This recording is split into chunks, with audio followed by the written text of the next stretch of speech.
मौजूदा वक्त में बरसात को देखते हुए जहां उत्तर प्रदेश के अंदर प्रयागराज और कालपी, हमीरपुर जैसे छोटे जिलों में यमुना नदी अपने उफान पर बह रही है, वहीं कानपुर, जिसको इस बात का गर्व था कि कहीं किसी हद तक यह ऊंचाई पर बसा हुआ शहर है जहां बाढ़ का पानी नहीं पहुंच सकता है, यहां भी बाढ़ का खतरा मंडराने लगा है। आप देख सकते हैं हमारे पीछे कि हम लोग इस समय पर कानपुर में अभी हाल ही में बनाए गए बोट क्लब में मौजूद है। यहाँ से गंगा बैराज का साफ साफ नजारा दिखाई दे रहा है। सारे के सारे गेट यहाँ पर गंगा बैराज के खोल दिए गए हैं और इस समय पर चेतावनी बिंदु जो 113 मीटर है, गंगा नदी सिर्फ 38 सेंटीमीटर नीचे बह रही है, जो किसी भी वक्त चेतावनी बिंदु को पार कर सकती है।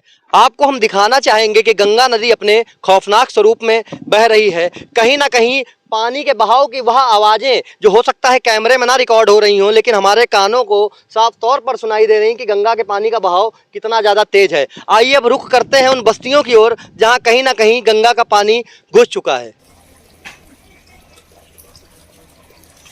जैसा कि हमने अभी बोट क्लब से आपको बताया था कि अब हम उन बस्तियों का रुख करेंगे जहां पानी घुसना शुरू हो चुका है। इस समय पर हम लोग ग्राउंड जीरो पर मौजूद हैं। रानी घाट जो मोहल्ला लगता है गंगा बैराज के बगल में, कोहना थाना क्षेत्र के अंतर्गत, वहां पर एक छत पर हम लोग मौजूद हैं और इस छत के पीछे से हम आपको गंगा जी का नजारा दिखाना चाहेंगे कि आप देख सकते हैं कि दूर दूर तक केवल गंगा जी नजर आ रही है। और नीचे हम आपको दिखाना चाहेंगे कि यहाँ पर देखिए, यह जाल लगाया गया था और अब इसके अंदर पानी आना शुरू हो चुका है। यहाँ पर कुछ लोग हमारे साथ मौजूद हैं। आइए इनसे जानने की कोशिश करते हैं कि यह किन स्थितियों में यहाँ रह रहे हैं। चाचा, क्या नाम है आपका? हमारा नाम है लल्लन। अब तक यहाँ पर पानी भरना शुरू हो चुका है। गंगा जी बाढ़ के जो चेतावनी बिंदु है 113 मीटर, उससे केवल 38 सेंटीमीटर दूर बह रही हैं। यहाँ पर प्रशासन के माध्यम से अब तक आप लोगों को क्या सुरक्षा मुहैया कराई गई है? यहाँ देखिए, यहाँ मगरमच्छ आए हुए हैं। मगरमच्छ आए हुए हैं? हाँ, एक बड़ा है, 3 छोटे छोटे हैं, बच्चे खेलते हैं। दूसरी बात यह है कि यहाँ जाली किनारे बैठा था, आगे खसक गया जलकुंभी में। हम लोगों ने भगाया उसको, अभी आगे वो बैठा हुआ उसी में।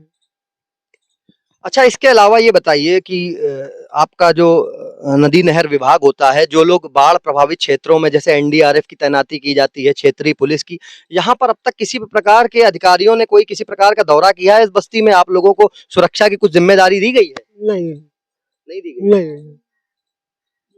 तो जैसा कि आपने देखा कि हमारे साथ में एक चाचा मौजूद हैं जो इसी बस्ती में रहते हैं और इन्होंने एक बहुत ही ज्यादा अनोखी बात बताई है। अनोखी बात यह है कि अब गंगा जी के बढ़े हुए जलस्तर की वजह से इस मोहल्ले में पीछे जो पानी भरा हुआ है, यहाँ मगरमच्छ देखा गया है। कल यहाँ मगरमच्छ बैठा हुआ था। अभी यहाँ मैंने कुछ क्षेत्रवासियों से भी बात की तो वो भी बता रहे थे कि एक मगरमच्छ बड़ा है, 2 छोटे मगरमच्छ हैं। यहाँ पीछे कुछ लोग हैं जो जानवर बांधते हैं, छोटे छोटे से बच्चे यहाँ खेलते कूदते रहते हैं। अगर यहाँ कोई अनहोनी हो जाती है तो उसका जिम्मेदार कौन होगा? अब तक यहाँ पर ना तो एनडीआरएफ ने कोई यहाँ दौरा किया है, किसी भी प्रकार की प्रशासनिक तैनाती नहीं की गई है और ना ही इन बस्ती में रहने वाले लोगों को किसी भी प्रकार की कोई सुरक्षा मुहैया कराई गई है। जलमग्न बस्तियों से निकलने के बाद इस समय हम लोग मौजूद हैं कानपुर के चर्चित अटल घाट में और अटल घाट की स्थितियां आपको हम दिखाना चाहेंगे कि आरती स्थल जो बनाया गया था वह भी पूरी तरीके से पानी में डूबा हुआ है। जहां पर लोग घूमा करते थे, काफ़ी नीचे तक सीढ़ियां यहां मौजूद हैं, लेकिन इस समय पर आप देख सकते हैं हमारे पीछे यहाँ जो लोग यहाँ घूमने आए हुए हैं, यह केवल ऊपर तक सीमित हैं और नीचे जाने के लिए रास्ते बंद कर दिए गए हैं। इधर की तरफ से आपको हम दिखाना चाहेंगे कि आप गंगा बैराज देख सकते हैं। यही वो गंगा बैराज है जिसके सारे के सारे दरवाजे खोल दिए गए हैं और गंगा का जलस्तर खतरे के निशान से केवल 38 सेंटीमीटर पीछे है। अब जैसा कि बस्तियों के लोगों ने बताया कि वहाँ मगरमच्छ देखे गए हैं, लेकिन अभी भी यहाँ पर प्रशासन के माध्यम से किसी भी प्रकार की कोई सुरक्षा मुहैया नहीं कराई गई। अब देखना यह है कि बाढ़ का स्तर कहाँ तक पहुँचता है, लोगों को सुरक्षा मुहैया कराई जाती है, एनडीआरएफ तैनात होती है या नहीं तैनात होती है। कैमरा पर्सन संदीप के साथ शिवांक अग्निहोत्री, स्वराज इंडिया डिजिटल, कानपुर।